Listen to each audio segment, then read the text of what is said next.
Dikenali sebagai makam Tengku Cik di Gunung. Tengku Cik di Gunung. Karena di gunung posisinya.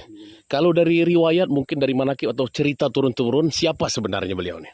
Kata orang-orang di tempat namanya dari keturunan dari Zainal Abidin ya, Namanya Syekh Ali Zainal Abidin. Nama kata orang Tua-tua sini. Namanya Syekh Ali Zainal Abidin bin Sayyidina Husain. Masya Allah. Tengku Cik di gunung.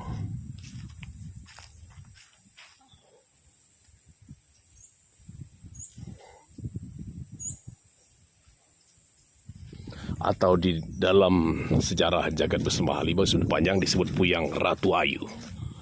Ratu Ayu. Lokasi ini sangat jauh sahabat.